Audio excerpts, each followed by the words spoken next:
وجميع أمته وأهل سنته أجمعين.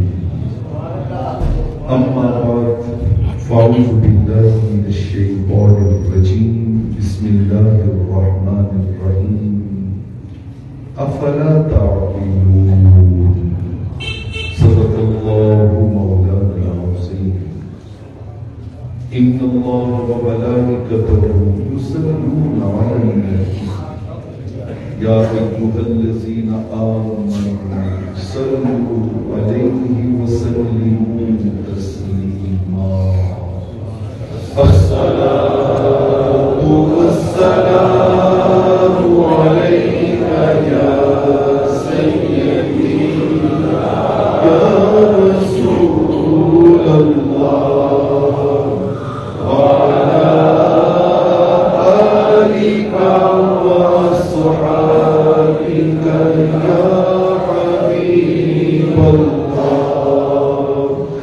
الصلاة والسلام عليك يا سيدي يا رحمة للعالمين وعلى آلك وصحابك يا شفيع المذنبين.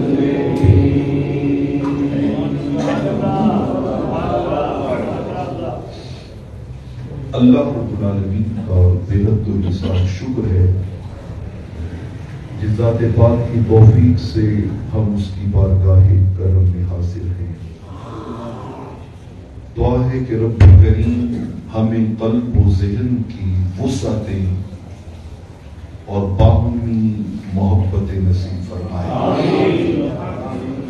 آج جس موضوع کو پیش کرنے کی سعادت نصیب ہو رہی ہے وہ ہے موجودہ حالات میں ہمارے سیاسی رویے. موجودہ حالات میں ہمارے سیاسی رویے. قرآن مجید فرقان حمید نے ایک دعویٰ 14 صدیاں پہلے کیا اور 14 صدیوں کی تاریخ اس دعوے کی صداقت پہ مہر تصدیق ثبت کرتی ہے. کیا؟ قرآن نے دعویٰ کیا لا رطب ولا یابس الا فی کتاب مبین. فرمایا اس کتاب میں جو ہم نے اپنے محبوب علیہ السلام کو عطا فرمائی ہے دنیا کی ہر خشک و تر چیز کا ذکر اس میں موجود ہے.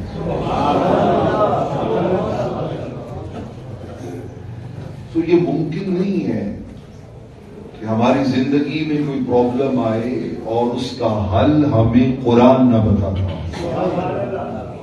ہم اسے سیکھے نہ، اسے سمجھے نہ، یا اس کو سیکھ کر سمجھ کر سن کر عمل نہ کرے تو یہ ہماری طرف سے غفلت ہے. قرآن مجید کا نور ہدایت تو زندگی کے ہر گوشے کو ہدایت کا نور عطا فرما رہا ہے. یہ موضوع رکھنے کا سبب اخبار میں چھپنے والی ایک خبر بنی.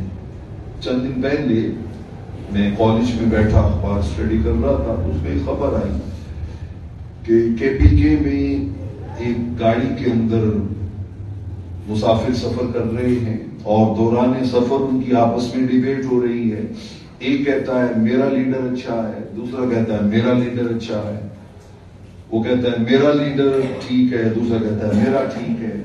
تو تکرار بڑھتے بڑھتے بڑھتے اس درجے پہ چلا گیا کہ ایک نے فائر مار کے دوسرے کا قتل کر دیا. مارنے والا بھی مسلمان اور مرنے والا بھی مسلمان. یہ جو سیاسی رویوں میں شدت اور حدت آئی ہے اور ہم ایک سوچی سمجھی سازش کے تحت نفرتوں کے اس دہانے کی طرف بڑھ رہے ہیں کہ جہاں پر سوائے ہلاکت و تباہی اور بربادی کے اور کوئی شے نہیں ہے، ہم پر لازم ہے کہ ہم اپنی کیپیسٹی میں، اپنی حیثیت میں، اپنے قرب و جوار میں، یا کم از کم اپنی ذات کی حد تک خود کو اس سے محفوظ رکھیں، اور یہ میرا لیڈر، یہ تیرا لیڈر، وہ میرا لیڈر، وہ تیرا لیڈر کہنے کی بجائے یہ کہیں ہم سب کا لیڈر وہ ہے جو کل کائنات کا لیڈر۔ ہم نے کلمہ ان کا پڑھا ہوا، لا الہ الا اللہ محمد الرسول اللہ صلی اللہ علیہ وآلہ وسلم۔ ممکن ہے میرا اور آپ کا لیڈر توڑ رہا ہو، لیکن وہ لیڈر وہ ہے جس نے کل انسانیت کو جوڑ دیا۔ مولانا الطاف حسین علی مجھے یاد آ گئے، وہ نبیوں میں رحمت لقب پانے والا، مراد غریبوں کی پر لانے والا، مصیبت میں غیروں کے کام آنے والا، وہ اپنے برائے کا غم کھانے والا، خطاکار سے درگزر کرنے والا، بداندیش کے دل میں گھر کرنے والا، مفاسد کا زیر و زبر کرنے والا، قبائل کو شیر و شکر کرنے والا، جس نے خون کے پیاسوں کو، اب آپ ذرا سوچئے کہ وہ جو ایک دوسرے کے کیا تھے، خون کے پیاسے، ان کو اس لیول پہ لا کے کھڑا کر دیا ہے کہ جنگ یرموک میں کئی زخمی اس لیے شہید ہو گئے کہ وہ پانی پینے لگتے تو پاس سے آواز آتی پانی، وہ کہتے یار میری خیر ہے پہلے اس کو پلا، وہ پلانے والا اس کے پاس جاتا تو کہیں اور سے آواز آ جاتی پانی، تو وہ پینے سے انکار کرتے تھے نہیں میری خیر ہے یار اس کو جا کے پلاؤ، اور قرآن کو کہنا پڑا وَيُبْصِرُونَ عَلَىٰ أَنفُسِهِمْ وَلَوْ كَانَ بِهِمْ خَصَاصَةٌ۔ قیامت تک سیاست کرنے والوں کہیں تمہیں ایسے ورکر ملے جو جانثاری میں، جو وفا میں اس لیول پہ آ گئے ہوں کہ وہ خود بھوکے رہ لیں اور کہیں میرے حصے کا کھانا بھی کوئی دوسرا کھانا۔ دوستان عزیز، میرا آپ کا ہم سب کا لیڈر آمینہ کے لال رحمت کونین صلی اللہ علیہ وآلہ وسلم۔ میں نے جو آیت مقدسہ آپ کے سامنے تلاوت کی ہے سورہ بقرہ آیت نمبر 44 کے آخری الفاظ، افلا تعقلون، افلا تعقلون، افلا، میں نے 3 بار اس لیے بولا ہے کہ ہم میں سے ہر شخص کو آج جب ہم یہاں سے نکل کے جائیں تو ہمارے گھروں میں، مجلسوں میں، ٹیلی فون پہ دوستوں سے جب بات چیت ہو نا تو یہ لفظ ہمیں بھولنے نہیں چاہیے، افلا تعقلون۔ اور اگر آپ یہ لفظ یاد کر لینا تو آپ یقین جانیے زندگی کی بہت سی خرافات میں، زندگی کے بہت سے اندھیروں میں یہ لفظ نور بن کے آپ کو اندھیروں سے نکال کے روشنی میں لے آئے۔ افلا تعقلون۔ بھائی سے نفرت کر رہے ہو کہ اس کی پارٹی اور ہے، افلا تعقلون۔ کیا ہوا پارٹی اور ہے یار، جس آقا و مولا کا کلمہ تم پڑھتے ہو اسی آقا و مولا کا کلمہ وہ بھی پڑھتا ہے۔ ہمسائے سے نفرت کر رہے ہو کہ اس کا لیڈر اور ہے، افلا تعقلون۔ یہ غور نہیں کرتے کہ یار یہ دنیا کے لیڈر اور ہیں، قبر و حشر کا لیڈر تو ایک ہی ہے، وہ تو کیا ہے، ایک ہی ہے۔ افلا تعقلون۔ قرآن کہتا ہے تم عقل سے کام نہیں لیتے، اور قرآن مجید فرقان حمید میں میں نے کاؤنٹ کیا یہ جملہ 13 مقامات پہ آیا ہے۔ کتنے مقامات پہ؟ 13۔ بار بار اللہ کیوں کہہ رہا افلا تعقلون، افلا تعقلون، افلا تعقلون؟ میں یہاں پر ایک ضمن چھوٹی سی بات آپ کے سامنے رکھتا ہوں۔ دنیا کی کوئی کمپنی کوئی کمپلیکیٹڈ مشین بنائے نا جس کو آپریٹ کرنا بہت مشکل ہو، جیسے میڈیکل کی مشین ہوتی ہے ہر بندہ ان کو آپریٹ، ہمارے گھر کی مشینیں تو ہوتی ہے نا جسٹ ہم نے سوئچ لگایا آن آف کر دیا، لیکن جو بڑے آبجیکٹو کے لیے مشینیں ہوتی ہیں ان کی باقاعدہ ٹریننگ ہوتی ہے، سال سال ٹریننگ لیتے ہیں بچے، پھر جا کے وہ اس مشین کو آپریٹ کرنے کے قابل ہوتے ہیں۔ تو دنیا کی ہر کمپنی مشین کے ساتھ اس کا ایک مینول، اس کو آپریٹ کرنے کے لیے وہ ایک کتابچہ سا ہوتا ہے، پمفلٹ ہوتا ہے، اس کے ساتھ بروشر ہوتا ہے، اس میں لکھا ہوتا ہے کہ اس کے یہ بٹن ہے، ہر بٹن کا یہ فنکشن ہے، اس کو یوں آپریٹ کرنا ہے، یہ اس کی ہدایات پرہیز ہیں، یہ انسٹرکشنز ہیں، وہ ساری چیزیں اس کے اوپر لکھی ہوتی ہیں۔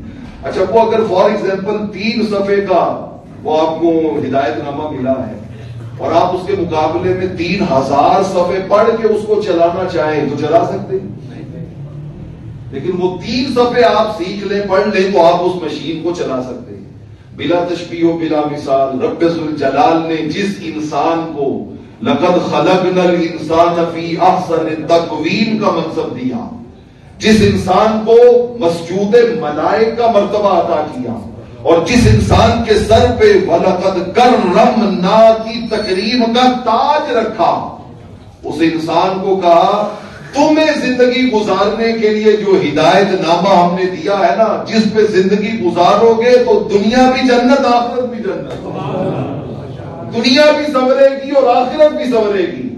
فرمایا اس ہدایت نامے کا نام اللہ کی کتاب قرآن مجید، یہ قرآن مجید ہمیں کہہ رہا ہے افلا تعقلون۔ آپ مشین چلا رہے ہو نا اور یا کمپیوٹر چلا رہے ہو تو اس کی سکرین پہ اگر آپ اسے غلط طریقے سے کوئی کمانڈ دے دیں تو وہ آگے سے فوری میسج آ جاتا ہے کہ آپ کی یہ کمانڈ ٹھیک نہیں ہے، آپ نے رانگ بٹن دبایا ہے، آپ نے غلط فنکشن جو ہے وہ کرنے کی کوشش کی ہے۔ بلا تشبیہ اس کو یوں سمجھ لیں کہ اگر آپ یہ لفظ یاد کر لیں نا تو یہ زندگی کے رویوں میں اور زندگی کے معاملات میں رب کی طرف سے آنے والا وہ الرٹ میسج ہے، اے بندے افلا تعقلون۔ نماز زور کا ٹائم گزر گیا تو نے نہیں پڑھی، افلا تعقلون۔ بہنوں کی وراثت دبا کے بیٹھا ہوا ہے، نہیں دے رہا ان کو، مرنا بھی ہے، افلا تعقلون۔ تو نے مہینوں گزر گئے کبھی قرآن کھول کے نہیں دیکھا، قبر و حشر میں کیا منہ لے کے جائے گا، افلا تعقلون۔ یہ وہ الرٹ ہے جو ہماری زندگیوں کی سکرین پہ فلیش کرتا ہے۔ میں بچوں کی زبان میں بات کر رہا ہوں، یہ فلیش کرتا رہتا ہے لیکن ہم اس کو دیکھنے کے لیے، سمجھنے کے لیے، سننے کے لیے تیار نہیں ہوتے۔ تو یہ اپنی زندگی کا الرٹ بنا لیں کہ افلا تعقلون کا الرٹ مجھے ہر وقت اس بات کے اوپر مجبور کرے کہ یہ بھی غلط ہے، یہ غلط ہے، یہ غلط ہے۔ دیکھیے میں قرآن مجید فرقان حمید سے 2 باتیں آپ کے سامنے رکھنا چاہتا ہوں جس پر قرآن نے بہت زیادہ زور دیا۔ پہلی بات، قرآن مجید فرقان حمید نے کہا مسلمانوں یاد رکھنا تمہاری عزت، عظمت، رفعت، بلندی، تمکنت، شان، مرتبہ جس چیز میں پوشیدہ ہے نا وہ یہ ہے کہ تم آپس میں متفق اور متحد رہو، اتفاق۔ فَاعْتَصِمُوا بِحَبْلِ اللَّهِ جَمِيعًا وَلَا تَفَرَّقُوا وَاذْكُرُوا نِعْمَتَ اللَّهِ عَلَيْكُمْ إِذْ كُنْتُمْ أَعْدَاءً فَأَلَّفَ بَيْنَ قُلُوبِكُمْ فَأَصْبَحْتُمْ بِنِعْمَتِهِ إِخْوَانًا وَكُنْتُمْ عَلَى شَفَا حُفْرَةٍ مِّنَ النَّارِ فَأَنْقَذَكُم مِّنْهَا كَذَلِكَ يُبَيِّنُ اللَّهُ لَكُمْ آيَاتِهِ لَعَلَّكُمْ تَهْتَدُونَ۔ اگر میں اس آیت کا ترجمہ ایک جملے میں آپ کے سامنے مفہوم بیان کرنا چاہوں نا تو اس کا معنی یہ بنتا ہے مسلمانوں تمہیں کیا ہو گیا ہے، کیوں علیحدہ علیحدہ ہو رہے ہو؟ تمہیں مصطفیٰ نظر نہیں آتے؟ تمہیں رحمت کونین دکھائی نہیں دیتے؟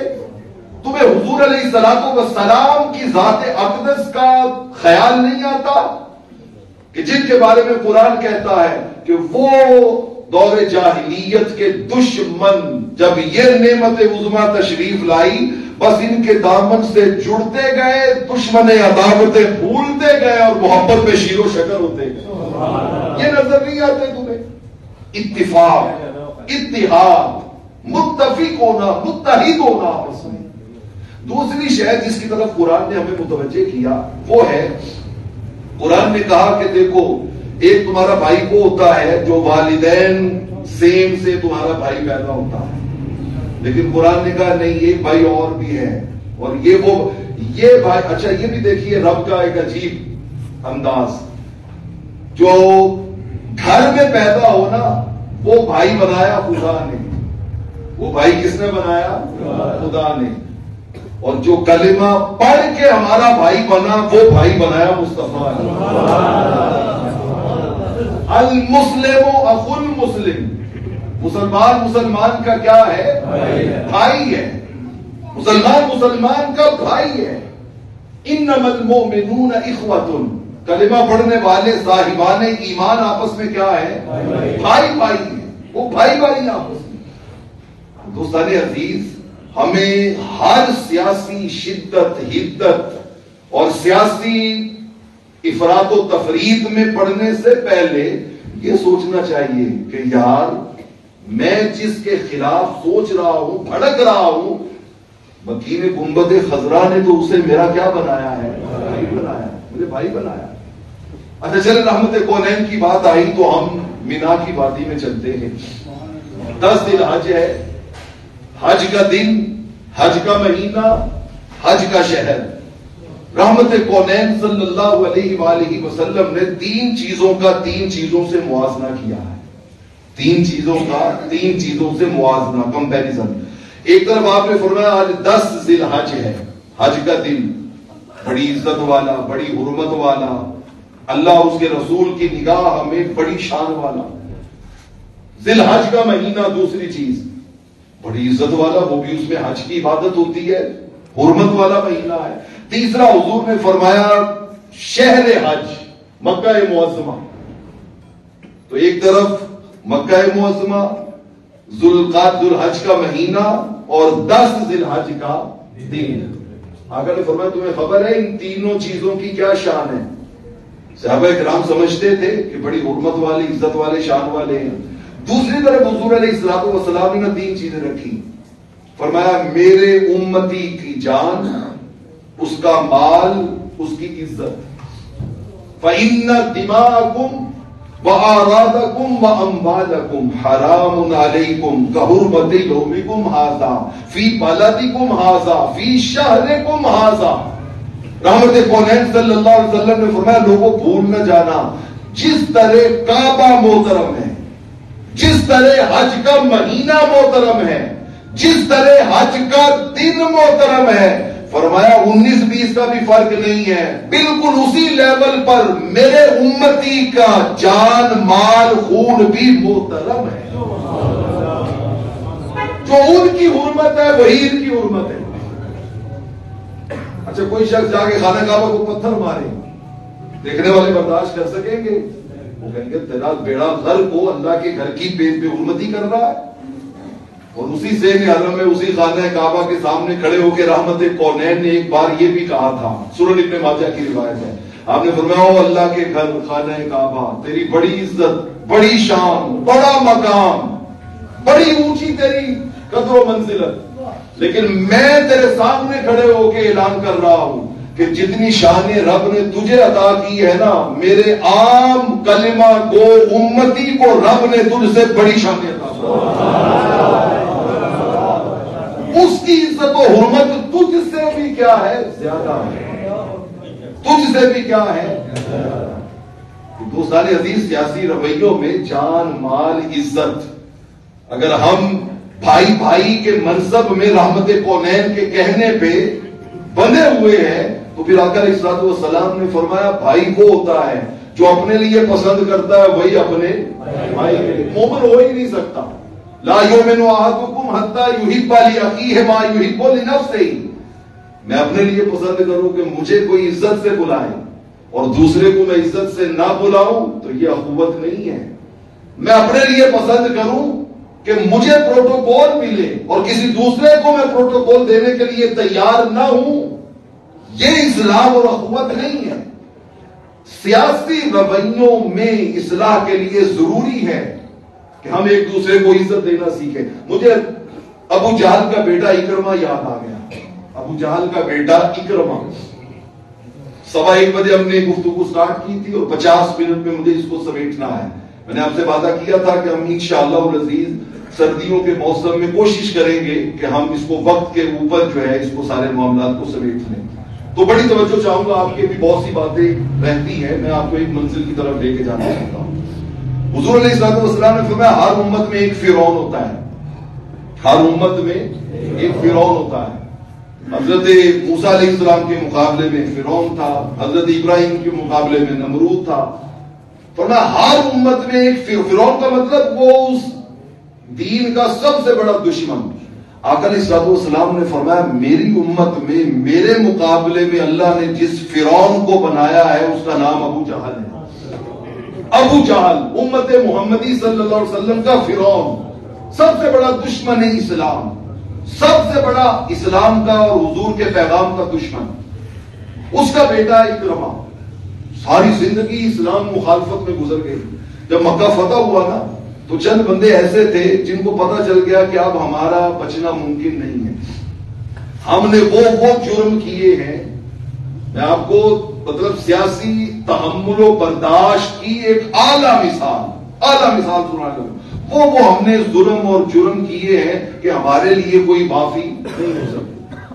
مکہ معظمہ سے وہ نکلا، بھاگ کے جدے چلا گیا. آقا علیہ الصلوۃ والسلام نے آرڈر جاری کیے جتنے بھگوڑے ہیں ان کو ڈھونڈ کے لاؤ، پکڑو ان کو، انہوں نے بڑی زیادتیاں بڑے ظلم کیے، ان کو لے کے آؤ. تو اکرمہ کی نا بی بی ام حکیم حضور کے پاس آ گئی، وہ کلمہ پڑھ چکی تھی. آ کر کہتے ہیں یا رسول اللہ صلی اللہ علیہ وسلم. اکرمہ بھاگ کے جدہ چلا گیا ہے اور وہ کہتا ہے میں وہاں سے بحری سفر کر کے کسی اور ملک میں چلا جاؤں گا. تو یا رسول اللہ آپ کرم نہیں کر سکتے، میرے اکرمہ کو معاف کر دیں. آقا علیہ الصلوۃ والسلام نے فرمایا کیوں نہیں کر سکتے معاف؟ فرمایا لاؤ میں ابھی اس کے لیے امن نامہ لکھ دیتا ہوں. امان لکھ دی اس کے لیے. اب بیوی نہ گئی اپنے شوہر کو لینے کے لیے جنہ سے اور جا کے اس نے کہا کہ آقا علیہ السلام نے معاف کر دیا، واپس آ جاؤ. اور ادھر دیکھیے کہ سیاست میں تحمل و برداشت کا عالم کیا ہے. ساری زندگی جس نے ظلم کی حد کر دی تھی نا، آقا علیہ الصلوۃ والسلام نے صحابہ کی ڈیوٹی لگائی. فرمایا اکرمہ جب مکہ کے قریب آئے نا تو مجھے بتانا. صحابہ نے کہا حضور کیوں؟ مستدرک حاکم کی روایت ہے. آپ نے فرمایا اس لیے کہ وہ معافی مانگ کے آ رہا ہے، میں بڑھ کے چاہتا ہوں اس کا استقبال کر کے اسے. حضرت اکرمہ آئے، جب مکہ معظمہ میں داخل ہوئے نا تو صحابہ کہتے ہیں ہم نے حضور علیہ الصلوۃ والسلام کو پیغام دیا کہ حضور وہ اکرمہ بس یہ گلی میں پہنچ گیا، آنے والا ہے. تو رحمت کونین صلی اللہ علیہ وآلہ وسلم خوشی کے ساتھ آپ اپنی نشست سے اٹھے اور کہتے ہیں اس طرح اٹھے جیسے کوئی آدمی خوشی کے عالم میں جمپ لگا کے اٹھتا ہے. اور اٹھ کے حضور نے فرمایا مرحبا مرحبا مرحبا، او میرا اکرمہ آ گیا خوش آمدید، میرا اکرمہ آ گیا خوش آمدید، میرا اکرمہ آ گیا خوش آمدید. دوستان عزیز، ہم میرے لیڈر تیرے لیڈر کی بنیاد پر ایک دوسرے کو کاٹ رہے ہیں اور رحمت کونین رب کا بندہ سمجھ کر اس کے سارے جرم معاف کر کے اسے اپنے سینے سے لگا رہے ہیں. کسی کو نفرت سے بھگانا دین یہ نہیں ہے، بلکہ اس کی اصلاح کر کے اسے سینے سے لگانا دین یہ ہے. ہم جس سیاسی تشدد کا شکار ہو چکے ہیں وہ تو ہمارے گھروں کے اندر داخل ہو گیا. اب ایک گھر کے اندر 20 ڈسکشن چلتی ہیں، یہ غلط ہے، یہ درست ہے، تمہارے لیڈر نے یہ کیا، تمہارے، اور پھر ہم ایک دوسرے کے خلاف باتیں کرتے کرتے نفرت سے اٹھ کے چلے جاتے ہیں کہ میں تم سے بات ہی نہیں کرتا، تمہاری عقل ایسی ہے. یہ نفرتیں رک جانی چاہیے اس تصور کے ساتھ کہ نہیں یار میرا لیڈر تیرا لیڈر نہیں کھیلنا، ہم نے زندگی گزارنی ہے ایک ہی تصور پر کہ ہمارا لیڈر ایک ہی ہے جس کا کلمہ اس نے بھی پڑھا ہے اور جس کا کلمہ میں نے بھی پڑھا. صلح حدیبیہ ہوئی، دیکھیں نا یہاں پہ سیاسی استحکام کی ہم بات کرتے ہیں تو سیاسی استحکام میں سیاسی قائدین کو اپنے ورکرز کے ساتھ تعلق کیسا رکھنا چاہیے. جب صلح حدیبیہ ہوئی نا 6 ہجری میں، حضور علیہ السلام عمرے کے لیے آئے، کافروں نے آگے سے کہا نہیں کرنے دیں گے. ایگریمنٹ ہوا کہ واپس چلے جائیں، اگلے سال آئیں، 3 دن کے لیے صرف اجازت ملے گی اور اس کے بعد پھر انہیں واپس جانا ہوگا. تو جب یہ ایگریمنٹ ہوا تو اس میں کافروں نے ایک شرط لکھوائی. اس نے کہا کہ یہ بھی ہماری شرط ہے کہ اگر کوئی ہمارا بندہ مکہ سے مدینہ جائے گا نا مسلمان بن کے تو واپس کریں گے. اور اگر ان کا کوئی بندہ اسلام چھوڑ کے مکی آئے گا تو ہم واپس نہیں کریں گے. بالکل ظالمانہ شرط، ون سائیڈڈ شرط. سیدنا فاروق اعظم رضی اللہ تعالیٰ عنہ نے اسٹینڈ لے لیا اور وہ کہتے ہیں میں نے اس شرط کی وجہ سے حضور کی بارگاہ میں کچھ جملے ایسے بولے کہ ساری زندگی ان پہ توبہ کرتا رہا، ساری زندگی معافی مانگتا رہا. کہتے میں حضور کے پاس گیا اور جا کے کہا یا رسول اللہ ہمارا رب سچا نہیں ہے؟ حضور نے فرمایا عمر سچا ہے. کہا حضور آپ اللہ کے سچے رسول نہیں ہیں؟ کہا بالکل سچا رسول ہوں. حضور ہم حق پر نہیں ہیں؟ کہا ہم حق پر ہیں. کہا حضور پھر ہم اتنا دب کے معاہدہ کیوں کر رہے ہیں، یہ شرط کیوں مان رہے ہیں کہ ان کا بندہ آئے گا تو ہم واپس کریں گے اور ہمارا جائے گا تو وہ واپس نہیں کریں گے، یہ شرط کیوں مان رہے ہیں؟ رحمت کونین نے فرمایا عمر تمہیں سمجھ نہیں ہے، جلدی سمجھ لگ جائے گی. کہتے جب ہم تھوڑا سا آگے گئے نا تو قرآن کی سورہ فتح کی آیتیں اتری. انا فتحنا لک فتحا مبینا. اے مصطفیٰ کے غلاموں تم سمجھ رہے ہو میرا محبوب یہ شرط مان کے ہار کے آیا ہے؟ نہیں. فرمایا جیسی فتح ہم نے محبوب کو اس شرط کے ماننے پر عطا کی ہے ایسی فتح تو کبھی عطا کی ہی نہیں. ہم نے فتح عطا کی ہے رحمت کونین صلی اللہ علیہ وسلم کو. اور وہ فتح کیا تھی؟ آقا دیکھ رہے تھے کہ ان کو سمجھ نہیں آ رہی، یہ دیکھ رہے ہیں کہ ہمارا بندہ جائے گا تو وہ واپس نہیں کریں گے. ان کو یہ خبر نہیں کہ ہمارا جائے گا کون، ہمارا جائے گا کون. جس نے ایک بار دامان مصطفیٰ کو پکڑ لیا ہے وہ جائے گا کیسے؟ کائنات کی کوئی حضرت کعب بن مالک رضی اللہ تعالیٰ عنہ صحیح بخاری میں ہے جب غزوہ تبوک میں نا آپ ساتھ نہ جا سکے اور واپسی پہ جب آقا تشریف لائے نا تو منافق بھی کہیں نہیں گئے تھے، انہوں نے آگے جھوٹی اپنی تسلیاں دے کے یہ مسئلہ تھا یہ مسئلہ تھا، حضور بیمار ہو گیا تھا، گھر والے ٹھیک نہیں تھے، بچے چھوٹے تھے، ہر ایک نے جھوٹ بول کے نا تو آقا علیہ الصلوۃ والسلام کو اپنے نہ جانے کا عذر پیش کر دیا. حضرت کعب بن مالک کہتے ہیں مجھے بھی لوگوں نے مشورہ دیا تم بھی جا کے کوئی بہانہ گھڑ دو. آقا سب کو اوکے کرتے جا رہے ہیں کہ کوئی بات نہیں کوئی بات نہیں. تو حضرت کعب کہتے ہیں میرے دل میں کچھ دیر کے لیے خیال آیا کہ میں بھی جا کے حضور کے سامنے کوئی عذر پیش کر دوں، لیکن عذر تھا کوئی نہیں. تو کہتے پھر اندر سے آواز آئی کہ کعب کیسی بات کرتے ہو، ایمان سے ہاتھ دھونے ہیں، حضور کے سامنے جھوٹ بولنا ہے؟ کہتے میں نے کہا نہیں میں سچ بولوں. کہا حضور کوئی عذر نہیں تھا، بس ایسی غفلت ہوگی نہیں جا سکا. آقا علیہ الصلوۃ والسلام نے بین کر دیا، فرمایا آج کے بعد کعب سے کوئی بات نہیں کرے گا، کوئی ان کے سلام کا بھی جواب نہیں دے گا، کوئی ان سے بات نہیں کرے گا. حضرت کعب کہتے ہیں 8 دن گزرے، 10 دن گزرے، 15 دن گزرے، 40 دن گزر گئے. میں حضور کے پاس جاتا ہوں، جا کے سلام کرتا ہوں، آقا جواب ہی نہیں دیتے. گھر میں آ کے بیوی کو سلام کرتا ہوں، بیوی جواب نہیں دیتی. بازاروں میں یاروں بیلیوں دوستوں کو سلام کرتا ہوں، کوئی جواب ہی نہیں دیتا. کہتے بہت مشکل وقت تھا. کہتے ایک دن مجھ سے صبر نہیں ہوا اور میں اپنے بچپن کے یار چچا کے بیٹے حضرت ابو قتادہ کے پاس گیا اپنے دل کی بھڑاس نکالنے. وہ جو میرے اندر ایک بھاگڑ مچ رہا تھا نا اس کو شیئر کرنے کے لیے. مجھے سمجھ ہی کوئی نہیں، کھانا پینا بھول گیا ہوا ہے. کہتے میں ان کے پاس گیا، جا کے سلام کیا، انہوں نے جواب ہی نہیں دیا. کہتے میں رو پڑا اور میں نے رو کے کہا ابو قتادہ یار تو میرا بچپن کا بیلی ہے، میں تجھے اللہ کی قسم دے کے پوچھتا ہوں تجھے پتا نہیں ہے میں مصطفیٰ سے کتنا پیار کرتا ہوں، میں حضور سے کتنا پیار کرتا ہوں. کہتے وہ چپ بول ہی نہیں رہے. کہتے پھر میں نے کہا ابو قتادہ میں تمہیں خدا کی قسم دیتا ہوں تمہیں نہیں پتا میں حضور سے کتنا پیار، کو چپ خاموش بول ہی نہیں رہے. کہتے تیسری بار جب کہا نا تو حضرت ابو قتادہ نے جواب دینے کی بجائے اتنا کہا مجھے کوئی پتا نہیں، اللہ جانے اللہ کا رسول جانے، مجھ سے بات مت کرو. کہتے میرا دل ٹوٹ گیا تھا، بچپن کا دوست چچا کا بیٹا میرے دکھ سکھ کا ساتھی وہ بھی مجھ سے بات نہیں کر رہا. کہتے میں نکل کے گلی میں آیا نا تو ایک کوئی بندہ پوچھ رہا تھا مدینہ میں کوئی کعب کو جانتا ہے؟ میں نے کہا میں کعب ہوں. اس نے کہا سائڈ پہ آؤ آپ کے لیے ایک خفیہ میسج ہے، سیکرٹ میسج آپ کے لیے. کہتے وہ مجھے سائڈ پہ لے کے چلے گا، اس نے ایک خط نکال کے مجھے دیا اور خط کس کا تھا؟ روم کے بادشاہ کا، بادشاہ وقت کا خط. اور خط کھول کے پڑھا تو اس میں کیا لکھا ہے؟ اس میں لکھا ہوا ہے کعب یار تیرے جیسا اتنا صلاحیتوں والا بندہ، اتنا بہادر آدمی، قوم تمہاری ایسی ہے اس کو تمہاری قدر ہی کوئی نہیں. ایک چھوٹی سی غلطی پہ تمہیں کتنا انسلٹ کر رہے تمہاری. اتنے دن ہو گئے تمہارے ساتھ کوئی بول بھی نہیں رہا لین دین بھی کوئی نہیں کر رہا, تمہیں کوئی جواب سلام کا دینے کے لیے تیار نہیں, میرے ملک میں آ, میں اپنے ملک میں سب سے اونچی عزت والا عہدہ آتے ہی تیرے لیے اپوائنٹ کر دوں گا, تجھے اس پہ فائز کر دوں گا.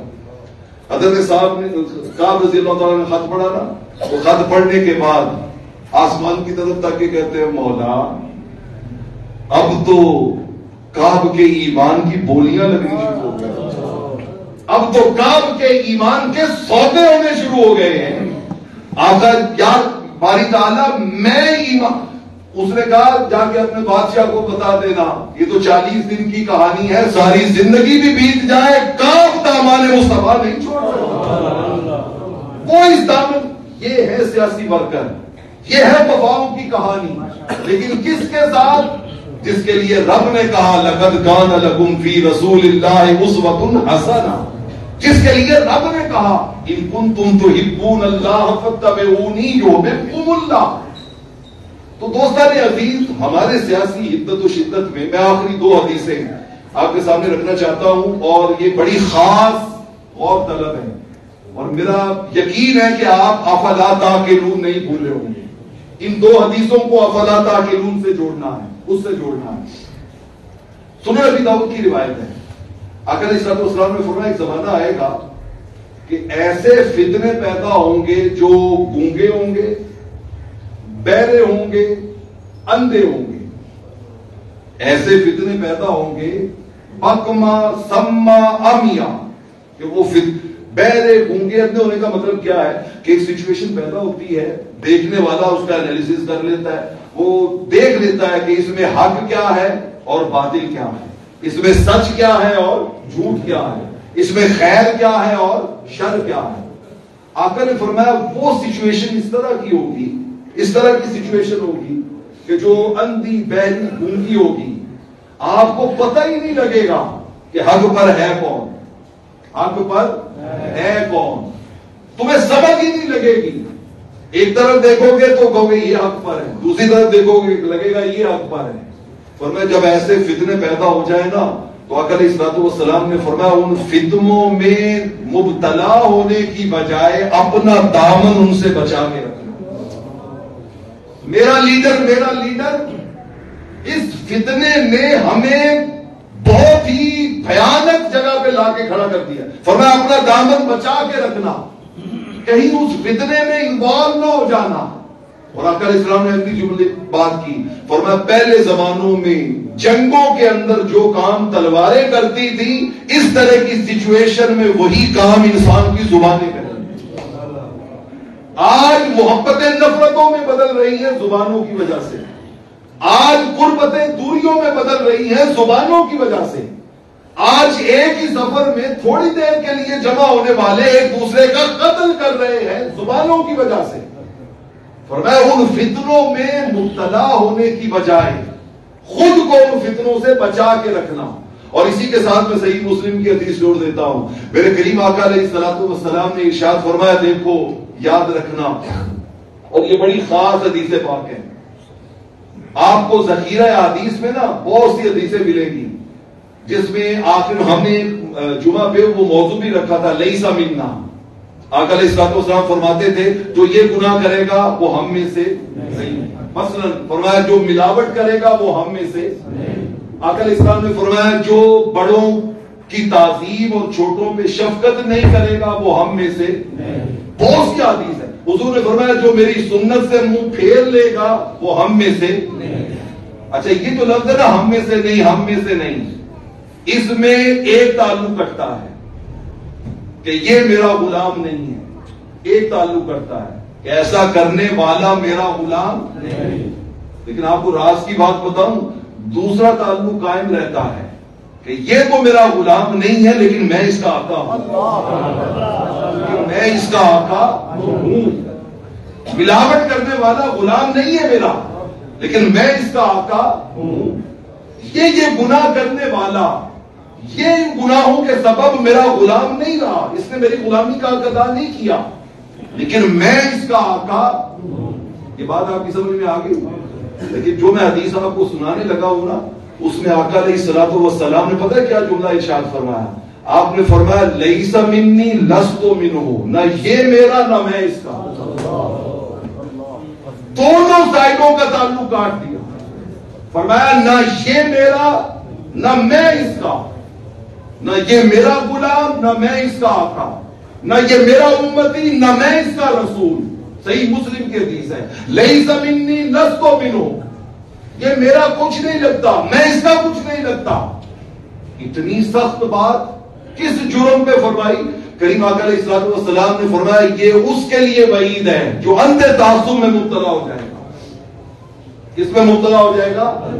اندھے تعصب میں، کہ دلیل کوئی نہیں، لاجک کوئی نہیں، لیکن بس چونکہ پارٹی میری ہے، لیڈر میرا ہے، وہ جو کرے جو کہہ دے وہی درست ہے.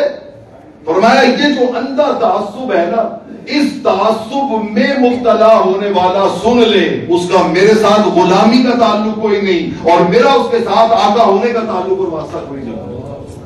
دوستان عزیز، یہ ساری احادیث اور یہ سارے حالات و واقعات دیکھیں نا، وہ حضرت ایاس بن مالک رضی اللہ تعالیٰ عنہ، ایاس بن معاویہ رضی اللہ تعالیٰ عنہ، آپ بیٹھے تھے نا، تو ایک بندہ آیا، اس نے آ کے کسی اپنے مسلمان بھائی کی غیبت شروع کر دی. سرکار تو نہیں پتا ہے. آپ نے جب اس کے دو چار جملے سنے نا تو آپ نے اس سے سوال کیا. آپ نے فرمایا تم نے کبھی رومیوں سے جنگ کی ہے؟ اس نے کہا جی نہیں. فرمایا کبھی ہندوؤں سے جنگ کی ہے؟ اس نے کہا جی نہیں. آپ نے فرمایا کبھی ترکیوں کے خلاف جنگ کی ہے؟ اس نے کہا جی نہیں.